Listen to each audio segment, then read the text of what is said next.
예수를 믿는다는 것은 하나님과 언약 관계를 가지는 언약 가족이다라는 말씀을 드렸었죠. 그 말씀에 제가 이제 뒷부분을 다 말씀드리지 못했는데 오늘은 그 뒷부분을 제가 좀 말씀을 드리려고 합니다. 죄인을 찾아오시는 이 하나님의 열심, 인내가 우리가 말씀을 드렸습니다만, 그러나 그 인내가 열심이 없다면 지속성을 가질 수 없겠죠. 어떤 면에서 저는 이 하나님의 열심을 훨씬 더 많이 생각하게 됩니다. 결국 죄인을 언약적 가족으로 살게 하고 언약적 가족으로서 유지되게 하시는 이 하나님의 인내와 열심, 그리고 그 모든 그 하나님의 행위의 근거에는, 기저에는 사랑이 있다라고 하는 것들을 우리가 생각하게 됩니다. 골로새서에서 보면 바울 사도가 골로새에 있는 성도들이 그리스도의 복음을 들은 그 날부터 믿음과 소망 그리고 사랑이 자라나게 되는 것을 말하면서 특별히 사랑에 대해서 언급할 때는 사랑의 수고라는 말을 하죠. 그런 면에서 이 사랑은 하나님도 그 수고를 하게 한 기저에 있는 하나님의 성품이다라고 하는 것을 생각하게 됩니다. 이러한 하나님의 사랑과 하나님의 인내와 하나님의 열심이야말로 저와 여러분이 구원받았다고 하는 구원의 확실함을 생각하게 하는 것이죠.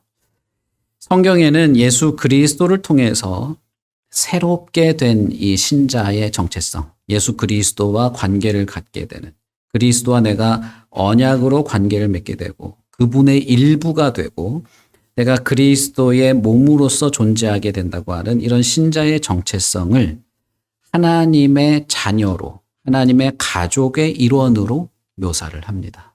그래서 언약 안에서 우리가 가족이 되었다라는 표현에는 훨씬 더 중요한 핵심이 들어있는데, 그것은 뭐냐면 그리스도의 일부분이 됨으로써, 그리스도와 내가 연합함으로써 하나님의 가족이 되고 그 하나님의 가족이 되는 그 내용이 언약이다라는 것입니다. 그러니까 하나님이 예수 그리스도 안에서 우리와 언약을 맺으실 때 그 언약의 내용은 결국 그리스도와 연합함으로써 하나님의 가족으로 받아들여진다라는 것이 되는 것이죠. 그러므로 여러분, 예수를 믿는다는 것은 물론 우리가 십자가에 대한 내용이 중요하고 우리의 구원에 대한 내용이 중요합니다만, 그것만 있는 것이 아니라 예수를 믿는다는 것은 그리스도 안에서 내가 하나님과 새 언약적 관계가 되고 하나님의 가족이 된다고 하는 것을 믿고 받아들이는 것입니다. 이것을 신분의 변화라고 말씀을 드렸죠. 그런 면에서 신약의 성도들, 참된 믿음을 가진 성도라고 하는 사람들은 예수 그리스도의 공동체, 예수 그리스도와 새 언약을 맺은 공동체로서 하나님의 가족이 되는 것입니다. 그러므로 성도 혹은 신자는 육신적인 방법으로 자녀가 되는 것이 아니고 하나님으로부터 새롭게 태어나는, 하나님으로부터 새롭게 시작되는 그런 가족이라고 할 수 있습니다. 그래서 요한복음 1장 13절에 보시면 이렇게 말하죠. 12절부터 보시면 영접하는 자, 곧 그 이름을 믿는 자들에게는 하나님의 자녀가 되는 권세를 주셨다. 그런데 하나님의 자녀가 되는 것은 혈통으로나 육정으로나 사람의 뜻으로 되는 것이 아니고 오직 하나님께로부터 나온 것이다. 이렇게 말하는 것입니다. 그러니까 여러분, 우리가 하나님의 자녀가 됩니다. 예수 그리스도를 믿는다는 것은 하나님의 가족이 되는 것입니다. 그리고 나는 그것을 믿습니다 라고 할 때 이것은 우리가 어떤 인간적인 방법이나 어떤 내 결단에 근거한 것이 아니라 내가 하나님으로부터 새롭게 나오게 된 하나님의 자녀임을 믿는 것을 말하는 것입니다. 요한복음은 그래서 이런 하나님으로부터 나는 것, 하늘로부터 태어나는 것, 물과 성령으로 새롭게 되는 것, 이런 식의 이 내용들이 요한복음에는 자주 나오게 됩니다. 그래서 3장 3절이나 3장 7절에 보면 하늘로부터 태어나는 것이다, 이렇게 말하기도 하고, 니고데모와의 대화 속에서도 신자는 물과 성령으로 태어나는 것이다. 이렇게 말합니다. 그것은 우리가 육신의 몸으로 부모로부터 육신적인 방법으로 태어났을 때에 부모와 내가 가족이 되는 것처럼 하나님으로부터 새롭게 나게 될 때 이것은 우리가 하나님과 가족이 되는 것이라는 개념을 설명하는 것이고 하나님으로부터 새롭게 난다고 하는 것은 결국 예수 그리스도를 나의 주요 구주로 믿고 그와 새 언약을 맺는 것들을 받아들이고 그럼으로써 내의 이 인격과 가치관이 새롭게 되는 것 그런 것을 말하는 것입니다. 간단하게 말하면 한 단어로 말하면 거듭남이라는 것입니다. 그러므로 니고데모가 질문한 것처럼 어떻게 우리가 거듭날 수 있습니까? 어머니 뱃속에 새로 들어가는 것입니까? 라는 것이 아니라 우리는 성령의 능력을 힘입어서 참된 믿음으로 거듭나게 됩니다. 새롭게 태어나게 됩니다. 하나님은 신자들을 그렇게 영적인 의미로 태어나게 하실 뿐 아니라 태어난 그 영적인 생명을 유지하도록 어떤 것을 공급하십니다. 물론 이것은 우리가 영적인 음식이라고 말할 수도 있어요. 그래서 요한복음에 보시면 하나님이 먹이시는 내용들을 자주 언급해요. 요한복음 전체에 보면 먹는 것, 마시는 것에 대한 여러 비유나 어떤 이 가르침들이 나오죠. 육신의 가족들에게 아버지가 음식을 공급해서 먹이듯이 우리의 영적인 아버지가 되시는 하나님, 그리고 우리의 주이신 예수님은 음식이나 포도주나 물을 먹이시는 장면들을 자주 보여주게 됩니다. 대표적인 것이 오병이어의 기적이 있었죠. 요한복음 4장 14절에도 보면 예수님은 이렇게 말합니다. 내가 주는 물을 마시는 자는 영원히 목마르지 아니하리니 내가 주는 물은 그 속에서 영생하도록 솟아나는 샘물이 된다. 7장 37절에는 이렇게 말합니다. 명절 끝날 곧 큰 날에 예수께서 서서 외쳐 이르시되 누구든지 목마르거든 내게로 와서 마시라 라고 말한 것이죠. 그러니까 예수님도 하나님도 말로만 내 가족이야 한 게 아니고 개념상 혹은 뭐 어떻게 비유상 한 것이 아니라 실제로 저와 여러분을 가족으로 여기시고 받아들이셨다는 것입니다. 그리고 실제로 아버지로서 먹이는 일, 가족을 부양하는 일을 영적인 의미로 실제로 하신다는 것이에요. 아버지는 또한 자녀의 교육을 책임지는 일을 하게 되죠. 그런 면에서 하나님은 그의 아들 예수 그리스도에게 교훈을 주셨습니다. 그리고 그의 아들 예수 그리스도는 새롭게 하나님의 자녀가 된 자들을 가르치시게 됩니다. 요한복음 5장 20절에 보시면 예수님은 이렇게 말합니다. 아버지께서 아들을 사랑하사, 여기서 말하는 아들은 예수님 자신을 말하는 것이죠. 아들을 사랑하사 자기가 행하시는 것을 다 아들에게 보이시고 또 그보다 더 큰 일을 보이사 너희로 놀랍게 여기게 하시리라. 요한복음 7장 15절부터는 이렇게 말합니다. 유대인들이 놀랍게 여겨 이르되 이 사람은 배우지 아니하였거늘 어떻게 그를 아느냐 하니 예수께서 대답하여 이르시되 내 교훈은 내 것이 아니요 나를 보내신 이의 것이니라. 8장 28절에는 이에 예수께서 이르시되 너희가 인자를 든 후에 내가 그인 줄을 알고 또 내가 스스로 아무것도 하지 아니하고 오직 아버지께서 가르치신 대로 이런 것을 말하는 줄도 알리라 라고 말하죠. 여러분 우리가 몇 년 전에 요한복음을 같이 나눴는데 요한복음의 특징 중에 하나가 이것 아닙니까? 다른 복음서와는 다르게 요한복음서에는 예수께서 하나님 아버지로부터 모든 것을 배우고 전달받은 것을 우리에게 가르치시는 분으로 요한복음에서 기록되어 있죠. 그게 요한복음의 특징적인 주제 중에 하나 아닙니까? 굳이 왜 그래야 했을까? 하나님이 아버지이시고 우리가 하나님의 자녀이고 가족이고 하나님은 가족의 아버지로서 자신의 역할을 하신다는 것을 그리스도를 통해서 선명하게 보여주시는 것입니다. 그러니 이것은 우연히 된 일이 아니에요. 어쩌다 보니 이렇게 된 일이 아니고 예수라고 하는 청년이 이런 자신만의 어떤 정신세계를 가지고 있었던 것도 아닙니다. 이것은 실제로 예수 그리스도 안에서 우리가 새 언약을 맺을 때 실제로 우리가 하나님의 가족이 된다는 것입니다. 그리고 하나님도 실제로 우리를 자녀답게, 자녀처럼 우리를 대하시고 예수 그리스도께서 실제로 자신이 그렇게 하신다는 것입니다. 예수님께서도 천지를 지으신 창조주이시고 전지와 전능하신 분이십니다. 그럼에도 불구하고 예수께서는 아버지로부터 모든 것을 받고 자기 생각이 아니라 아버지의 생각을 말한다고 말한 것은 가족이기 때문입니다. 그러므로 신자들의 모임, 이러한 하나님의 자녀들의 모임인 이 공동체는 결국 가족 공동체라 말할 수 있는 것이죠.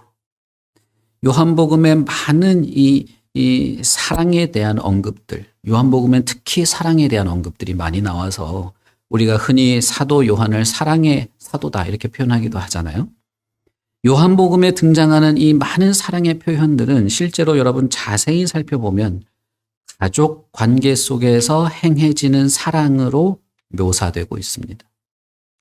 아버지는 아들을 사랑해서 아무리 악한 아버지라 할지라도 자식을 위해서는 떡을 달라고 할 때 뱀을 주지 않는다고 말하죠. 아버지와 아들과 자녀들은 사랑으로 연결되어 있습니다. 왜냐하면 가족이기 때문입니다.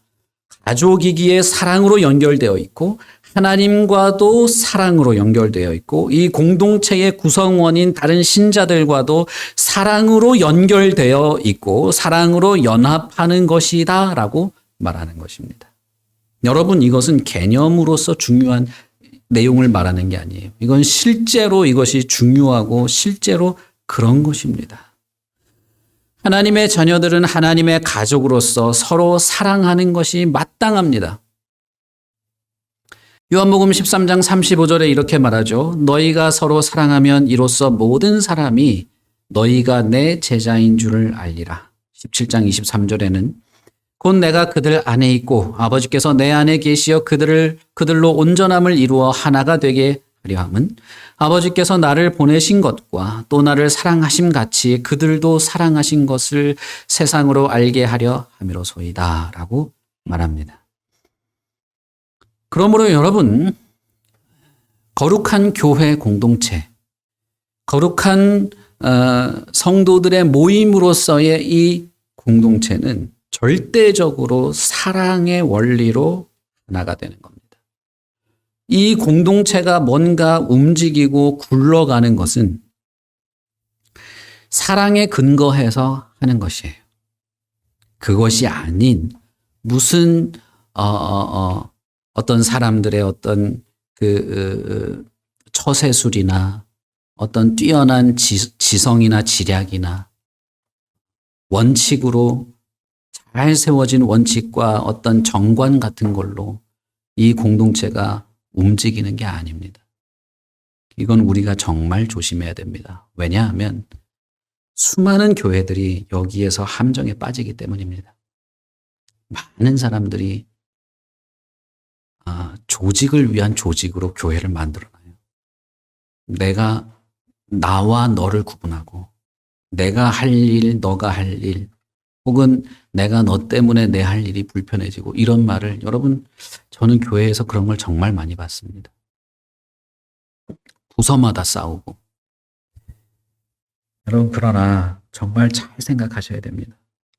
내가 진짜 하나님의 자녀라면 이 교회 전체가 하나님의 자녀라는 겁니다. 내가 진짜 하나님과 언약을 맺은 하나님의 자녀라면 이 공동체 전체가 내 가족이라는 사실입니다. 한번 여러분 생각해 보십시오. 내가 내 가족에 대해서 어떻게 대하는지 생각해 보세요. 내가 내 친척에 대해서 어떻게 대하는지 한번 생각해 보세요. 얼마나 그들을 애달게 생각하는지 생각해 보시라 이 말입니다. 하나님은 별것 아닙니까? 하나님 안에 거듭난 모든 신자들은 별것 아니에요? 그냥 저 사람, 이 사람 이래도 되는 겁니까? 아닙니다. 절대 그럴 수 없고 그것은 가족이 아닙니다. 가족이 아니라는 것은 교회도 아니라는 거예요. 그런 면에서 여러분, 우리는 진짜 뉘우쳐야 할 부분이 많습니다. 예수께서는 하나님 아버지라 부르면서 하나님 아버지, 저 제자들이 내 안에 있습니다 라고 말했어요. 여러분, 옛날에 우리 유명한 드라마에 있었잖아요. 이렇게 내 안에 너 있다. 그 작가가 아마 성경 그거 도용한 거 아닌가 싶어요. 어쨌든 예수님은 이 사람들이 아버지 내 안에 있습니다. 그러니 아버지, 나를 사랑하신다면 나를 사랑하시는 바로 그것처럼 내 안에 있는 이 사람들도 사랑하십시오. 세상이 하나님께서 저들을 그렇게 사랑하시는 것을 알게 하십시오라고 말한 거예요. 예수님의 이 말은 입에 발린 말이 아니었어요. 실제로 예수님은 그렇게 되기를 바랬고 실제로 예수님은 그렇게 사랑했습니다. 왜 그런가요? 예수님이 특별히 성품이 그럴 수 있죠. 예수님의 성품이 뭐라 하는 건 아니고 왜 그러냐 하면 그들이 내 가족이기 때문입니다. 못났건 잘났건 내 가족이기 때문이에요. 우리는 혈연에 대해서 그토록 집중할 수 있으면서도 영적으로 하나님으로부터 난 자에 대해서는 정말 가볍게 취급하는 경향이 있어요. 교회를 그렇게 가볍게 취급한다 이 말입니다. 그리스도의 일부분인 나, 그리고 그리스도의 일부분인 저 사람을 어떻게 사랑해야 될까?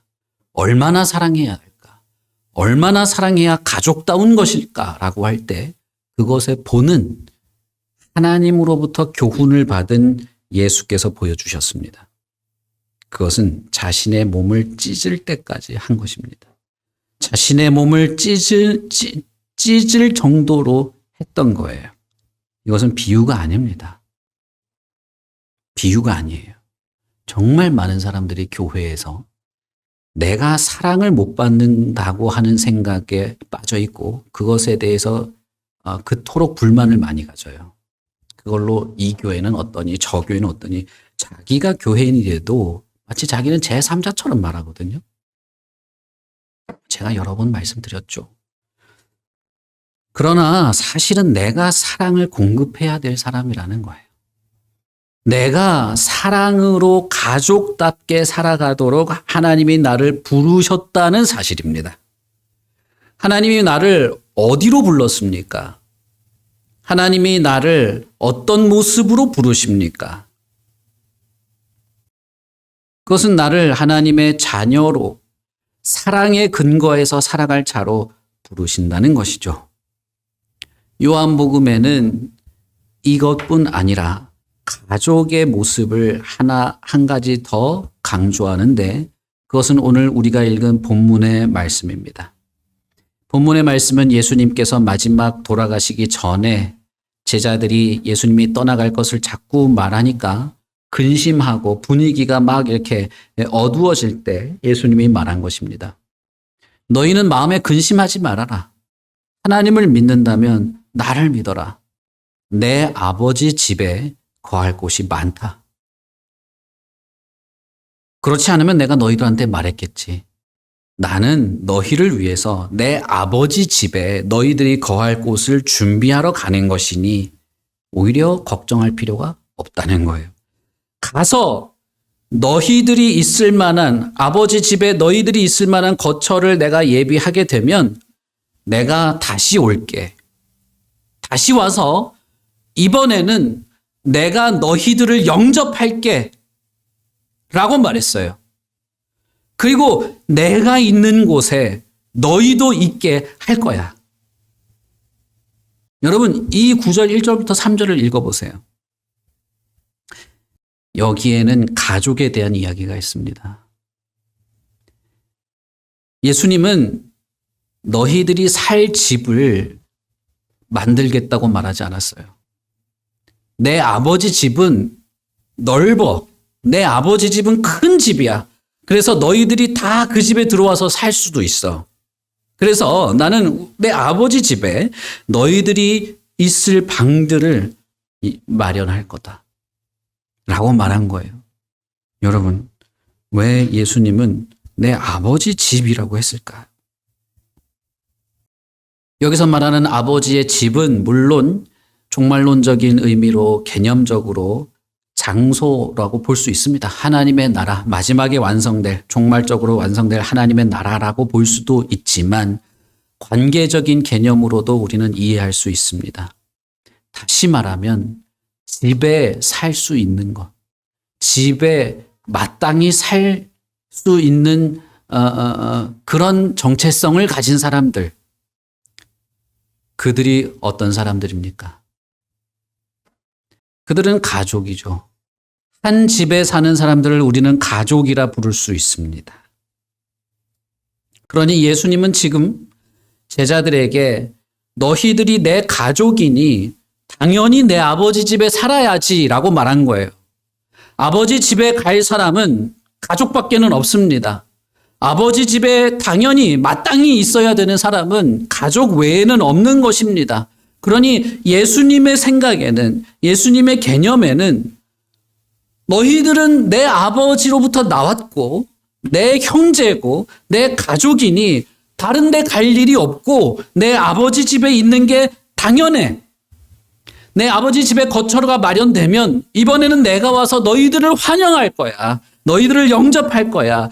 당연히 내가 있는 곳에 너희도 있어야지. 왜? 내 가족이니까. 그 이야기를 한 것입니다. 이 하나님의 가족이라는 생각, 이 하나님의 가족으로 대하는 이것은 요한복음에서 교회를 설명하는 아주 중요한 내용 중에 하나입니다. 교회라고 하는 것은 인간의 모습으로 인간과 함께 있으려고 인간의 형제가 되신 예수 그리스도를 통해서 하나님을 아버지로 믿는 하나님의 자녀들의 가족, 하나님의 자녀들의 모임이 교회가 되는 것입니다. 아버지와 아들, 그리고 성령 안에서 사랑으로 하나님의 자녀답게 살아가는 자들의 모임이라고 말할 수 있는 것입니다. 내가 교회에 익숙하고 무슨 기독교 논리 몇 개 알고 그걸 말로 이렇게 시키면 한 1, 2분 대강 이렇게 말로 뭘 때울 수 있는 그런 게 아니다 이 말입니다. 진심으로 내가 그리스도 안에서 하나님을 아버지라 고백하는 이 고백의 모임, 이 고백을 실제로 삶에서 드러내며 살아가는 사람들의 모임, 그렇게 자녀로 부름을 받은 사람들이 교회인 것입니다. 그러므로 예수 그리스도의 정체성, 하나님의 아들이라고 하는 이 정체성이 교회의 정체성이고, 교회에 속한 자들은 예수님의 어떤 고향 사람들로서 그런 게 아니라 진정한 예수님의 가족으로서, 하나님의 가족으로서 그리스도의 뒤를 따라가는 삶을 살아가는 것을 말하는 것입니다. 예수님이 설교를 하고 있을 때 어떤 제자들이 와서 예수님께 물었습니다. 예수님, 저쪽에 예수님의 어머니와 동생이 왔는데 잠깐 만나자고 합니다. 그때 예수님이 뭐라고 말합니까? 누가 내 어머니고 누가 내 동생이냐? 누가 내 진짜 가족이냐? 이렇게 말하죠. 예수님이 어머니와 동생을 무시한 게 아니에요. 예수님은 거기서 그 기회를 삼아서 진짜 가족에 대한 이야기를 하고 싶었던 것이고 진짜 교회에 대한 이야기를 하고 싶었던 것입니다. 혈육, 육신, 기독교 문화, 기독교 혈통, 그걸 가지고 내가 하나님의 자녀라고 말할 수 있는 게 아닙니다. 지금 내가 자녀로서 자녀답게 하나님께 자녀로서 대접을 받고 있는 것처럼 내가 하나님의 자녀답게 살아가는 확신과 믿음의 삶을 살아가고 있는가라는 것입니다. 그것이 내 믿음의 정체성이냐는 거예요. 나라고 하는 사람의 정체성이 거기 있냐는 거예요. 자꾸 옛날에 내가 뭐 했니 어쨌니 가지고 지금의 나를 어떻게 설명할 수 있습니까? 그걸 가지고. 내가 지금 진짜 주님의 형제요 하나님의 자녀인 성도들을 지극히 사랑하고 있냐 이 말이에요. 자녀답게 사랑하고 있습니까? 자녀답게 하나님을 사랑하고 있습니까? 자녀답게 견실하며 건전하며 거룩하며 자녀답게 겸손하며 하나님의 자녀답게 진리를 따라 살아가는 일에 매진하고 있냐는 것입니다. 우리는 예수 그리스도를 믿음으로써 하나님의 가족이 됩니다. 더 쉽게 말하자면 우리는 교회 공동체가 됩니다. 예수 그리스도 안에 있는 우리는 하나님의 자녀이고 하나님은 우리의 아버지가 되십니다. 실제로 그렇게 된다는 거예요. 그러므로 교회는 하나님의 가족이고 하나님은 교회의 아버지이시기도 하고 따라서 교회는 단순한 친목 모임이나 무슨 이렇게 농담 따먹기나 하면서 시간 때우는 것이 아닙니다. 그냥 행정이나 조직이나 이걸 규칙을 가지고 돌리는 것이 아닙니다. 교회는 가족으로서 서로 사랑하면서 유기적으로 서로 자발적으로 헌신하며 섬기는 가족 공동체가 되는 것입니다.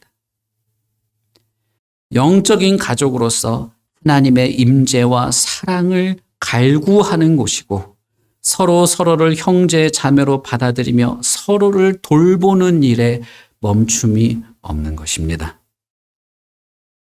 그런데 이러한 교회는 믿음 외에 다른 방법으로는 될 수가 없어요. 아무리 좋은 혈통과 영적인 유산을 가졌더라도 참된 믿음이 없다면 그에게 내가 예수 안에서 하나님의 자녀라는 자각과 자녀로서의 삶에 진실하지 않다면 그의 아버지는 사실은 마귀인 것입니다. 그리스도는 우리에게 생명을 주시는 유일한 분이실 뿐 아니라 그리스도 안에서 우리는 언약적 가족으로 살아가게 되고 이것을 알고 믿음으로 받아들이게 될 때 우리의 삶은 변하게 됩니다. 우리는 그리스도를 뒤따를 수밖에 없습니다. 왜냐하면 하나님의 자녀로서의 삶을 보여주신 분이 그리스도밖에 없기 때문이죠. 그러면 우리는 이제 그리스도의 말과 그분의 가르침과 교훈과 행동 그리고 그분의 열심과 사랑의 수고를 면밀히 살펴볼 필요가 있습니다. 우리 교회는 어떤 교회이어야 할까요? 우리 교회는 어떤 공동체이기를 바랍니까? 저는 저만이 아니라 우리 모두가 이것을 품었으면 합니다. 여러분, 이곳에 각양의 사람들이 있습니다. 우리 공동체에 다양한 상황과 형편의 사람들이 있습니다. 어떻게든 하나님이 부르셔서 거룩한 성도로 삼으시고 하나님이 기뻐하실 만한 성도로 이 세상에 세워질 수 있길 바랍니다. 그런데 그건 다른 게 아니에요. 무슨 위대한 업적을 만드는 게 아니에요. 그건 내가 하나님의 자녀답게 사는 겁니다. 하나님의 자녀임을 알고 자녀답게 사는 거예요. 우리 같이 기도하겠습니다.